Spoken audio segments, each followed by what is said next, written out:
So, in my comment section, I have observed that a lot of people are asking about the syllabus of IUCL JEE Grade 4.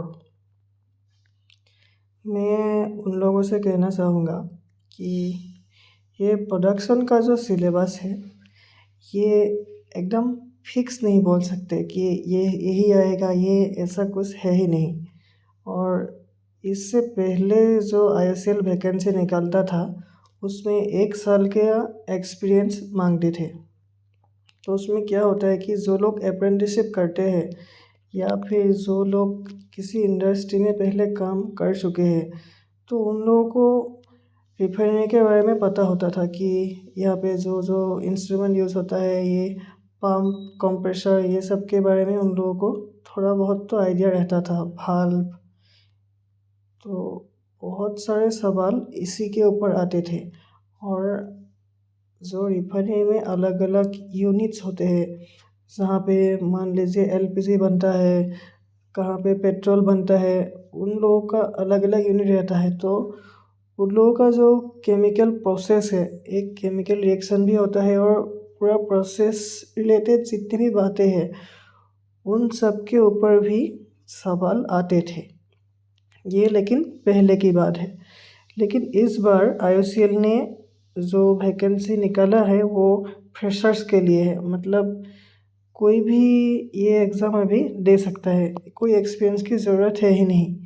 तो इस बार question pattern, paper का pattern अलग होगा मेरे हिसाब से, क्योंकि ये रिफाइनरी के अंदर के बातें तो जो लोगों ने काम नहीं किया है उन लोगों को तो पता नहीं होगा, तो मेरे हिसाब से तो अलग होगा। तो पिछली बार क्या हुआ था कि बहुत सारे सवाल केमिकल इंजीनियरिंग का आया था और सेफ्टी रिलेटेड भी बहुत सारे सवाल थे, लेकिन ज़्यादातर केमिकल इंजीनियरिंग रिलेटेड ही था। और जो 25 मार्क आता है, 25 मार्क जो आता है उनमें क्या होता है, 10 मार्क आपका 10 मार्क मैथ्स होता है और 5 मार्क ये मतलब ये रीजनिंग टाइप का होता है और बाकी 10 मार्क जनरल नॉलेज के ऊपर आता है। जनरल नॉलेज तो बहुत मुश्किल भी नहीं रहता है और बहुत आसान भी नहीं होता है, ये एवरेज बोल सकते हैं। मैथ्स में आपको देखना पड़ेगा, ये 10th लेवल तक का ही मैथ्स आता है, जो बाकी कॉम्पिटिटिव एग्ज़ाम में भी जो मैथ्स आता है उस तरह का ही मैथ्स आता है। लेकिन इतना आसान नहीं है मैथ्स, मतलब आपका एक स्टेप में निकलने वाला मैथ्स एक भी नहीं था पिछली बार।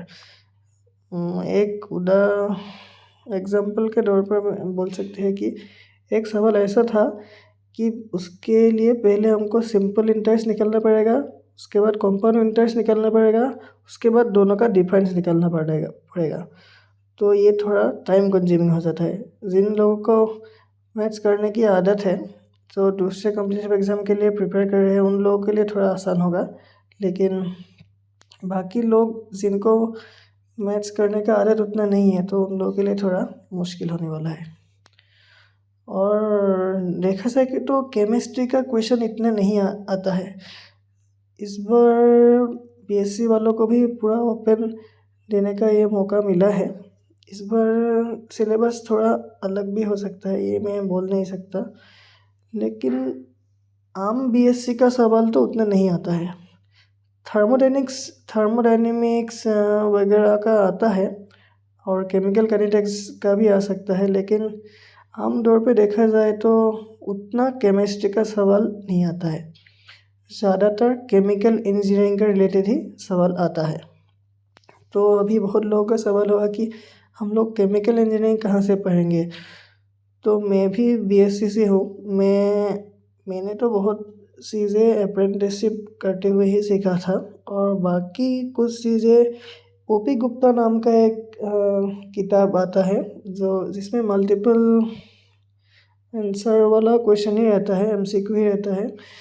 लेकिन क्या होता है कि उसमें से हमको टॉपिक मिल जाता है कि क्या क्या पढ़ना है। सवाल में जो पूछते हैं उसके ऊपर मैं बहुत ऐसे गूगल में देखा था कि ये आखिर है क्या, डेफिनेशन वगैरह अलग अलग मतलब लॉ है, उन सबको देख के मैंने ऐसे तैयारी किया था। लेकिन इस बार तो अलग होने वाला है। इस बार मैं कुछ नहीं बोल सकता कि ऐसा आएगा या वैसा आएगा, क्योंकि अभी पूरा पूरा का पूरा यही चेंज कर दिया है, तो पैटर्न भी चेंज ही होगा, अलग ही आएगा इस बार। तो सेफ्टी का इंडस्ट्रियल सेफ्टी रिलेटेड क्वेश्चन तो आएंगे, ये तो पक्का है।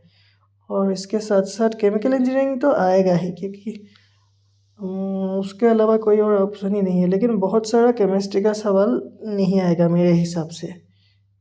तो देख लीजिए आप लोग, इसके हिसाब से आप प्रिपरेशन कर सकते हैं।